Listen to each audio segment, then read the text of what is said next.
আসসালামু আলাইকুম রহমতুল্লাহি ওবারাকাতুহ। ডক্টর ইউনূস কি সম্মানের বিদায় নিতে যাচ্ছেন নাকি অসম্মানের বিদায় হতে যাচ্ছে ডক্টর ইউনূসের? বাংলাদেশের এই মুহূর্তে সবচাইতে দামি প্রশ্ন হচ্ছে যে আগামী জাতীয় নির্বাচন কবে হতে যাচ্ছে। ডক্টর ইউনূস জাতির কাছে ওয়াদা করেছেন বা বাংলাদেশের রাজনৈতিক দলগুলোর কাছে ওয়াদা করেছেন যে আগামী বছরের জানুয়ারি থেকে জুন পর্যন্ত এই সময়ের মধ্যে আসলে তিনি জাতীয় নির্বাচন দিয়ে দিবেন এবং তিনি নির্বাচন দিয়ে বিদায় নিতে যাচ্ছেন। কিন্তু একটা সময় এনসিপির চাওয়া ছিল এই আগে সংস্কার তারপর নির্বাচন।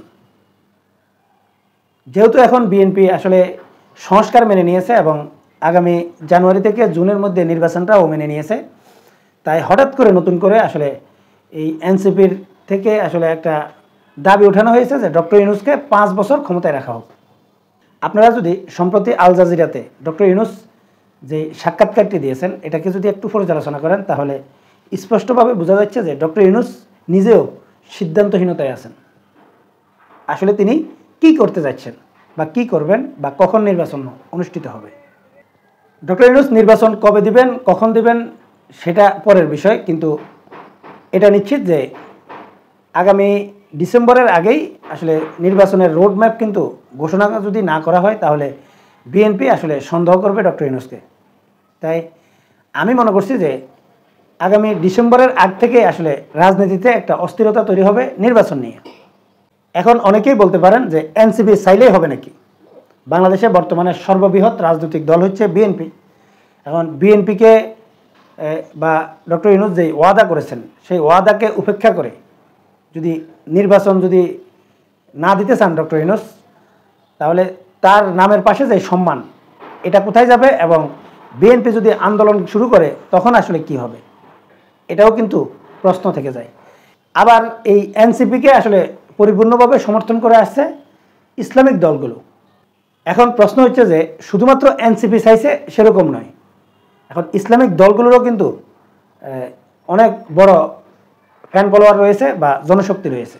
এছাড়াও যদি আপনারা একটু বিচার বিশ্লেষণ করেন যে বাংলাদেশের যে জনগোষ্ঠী রয়েছে এই জনগোষ্ঠীর মধ্যে 2.5 থেকে 3 কোটি মানুষ আসলে এই রাজনীতি নিয়ে মাথা কামায়, আর বেশিরভাগ লোক কিন্তু মাথা কামায় না। কে সরকার থাকলো কে সরকার থেকে চলে গেল এগুলো নিয়ে তাদের কোনো মাথা ব্যথা নেই।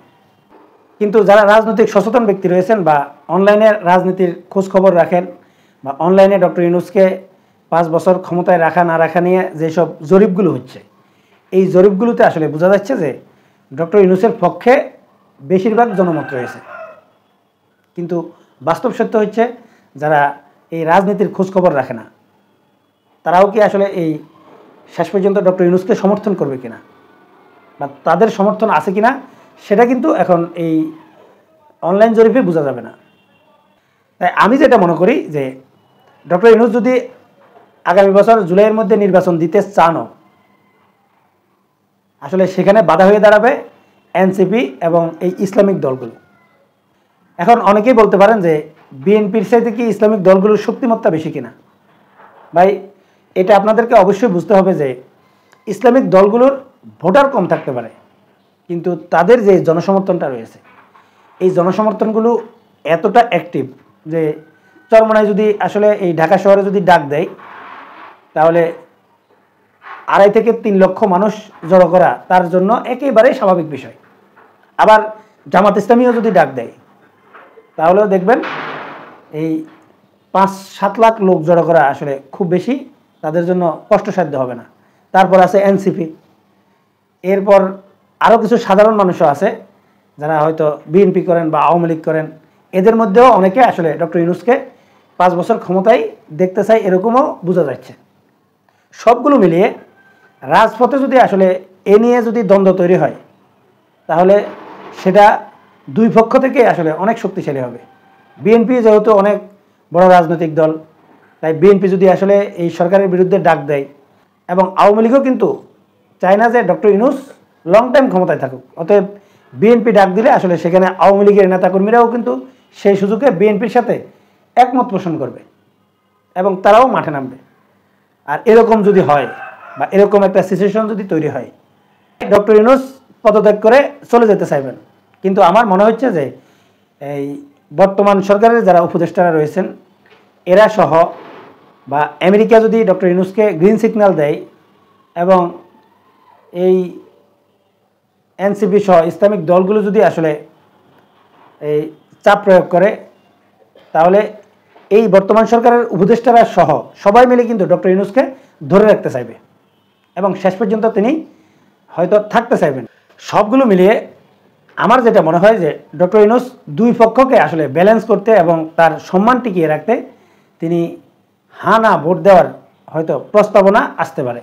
এখন প্রশ্ন হচ্ছে যে রাজনৈতিক সচেতন যে ব্যক্তিগুলো রয়েছে অথবা যাদের রাজনৈতিক ইন্টারেস্ট আছে তাদের মধ্যে বিএনপি এবং আওয়ামী লীগের অথবা জাতীয় পার্টির যে সমর্থকরা রয়েছে এরা কিন্তু ডক্টর ইউনূসের বিপক্ষে ভোট দিতে পারে। কারণ হা না ভোট হলে আসলে বাংলাদেশের সব শ্রেণীর মানুষের ভোট হবে। এখন যারা রাজনৈতিক সচেতন ব্যক্তি রয়েছেন শুধুমাত্র তাদের ভোটে যদি ডক্টর ইউনূস হা না ভোটে জিতেন তাহলে তো হবে না। হা না ভোট দিতে হলে পুরো বাংলাদেশের সব মানুষকে নিয়ে আসলে হা না ভোট দিতে হবে।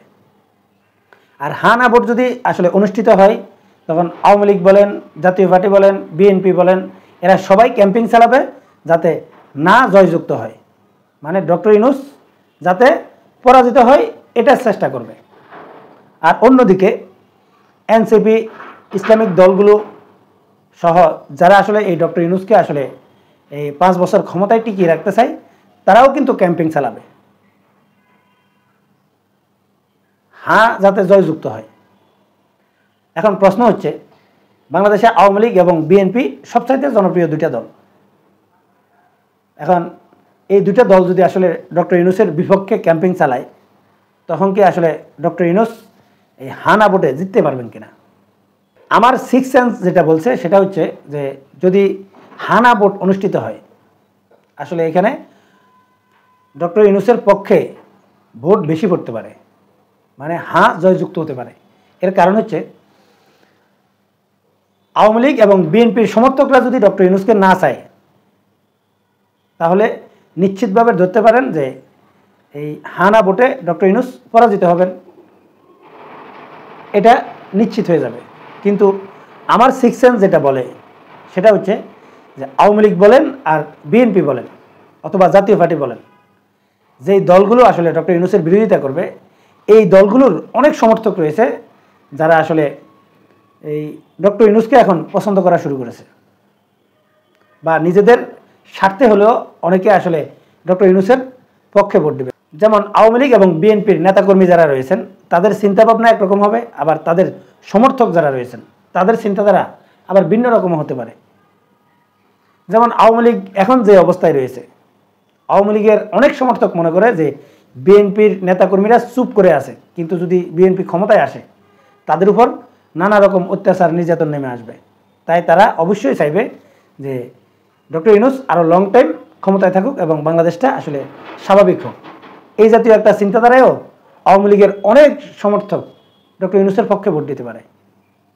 আবার বিএনপির নেতাকর্মীরা দ্রুত নির্বাচন চাইলেও আমার মতে বিএনপির অনেক সমর্থক রয়েছে যে ডক্টর ইউনূসকে পছন্দ করছে বা ডক্টর ইউনূস আরও লং টাইম ক্ষমতায় থাকুক এটা চাই। হয়তো যারা বিএনপির রাজনীতি করছেন তারা হয়তো মনে করছেন যে দ্রুত নির্বাচন হলে তারা ক্ষমতায় চলে আসতে পারবে, এই জন্য তারা ডক্টর ইউনূসের বিরোধিতা করবেন। কিন্তু অনেক সমর্থক রয়েছে যারা ডক্টর ইউনূসকে আসলে সমর্থন করতে পারেন। যদি সত্যিকার অর্থে এই পাইসালা যদি হা না ভোটের মাধ্যমে যদি নিষ্পত্তি করতে হয় আর সেই হা না ভোটে যদি ডক্টর ইউনূস যদি জিতে যায় তাহলে আরেকটা জিনিস স্পষ্ট হয়ে যাবে, সেটা হচ্ছে বিএনপি যে স্বপ্ন দেখতেছে যে আগামী নির্বাচনে বিএনপি ক্ষমতায় আসতে যাচ্ছে সেই সম্ভাবনাটা সম্পূর্ণরূপে কমে যাবে।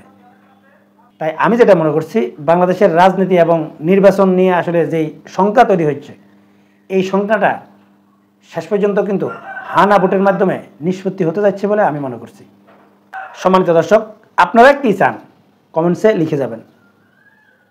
আপনারা কি সত্যিই চান ডক্টর ইউনূস 5 বছর ক্ষমতায় থাকুক, নাকি এই ডিসেম্বর এবং জানুয়ারি ফেব্রুয়ারি বা জুনের মধ্যে নির্বাচন দিয়ে তিনি এই ক্ষমতা হস্তান্তর করা উচিত? এই মূল্যবান মতামতটা আপনারা কমেন্টসে লিখে যাবেন এবং চ্যানেলটি সাবস্ক্রাইব করার অনুরোধ জানাচ্ছি। এখনকার মতো এই পর্যন্তই। আল্লাহ হাফেজ।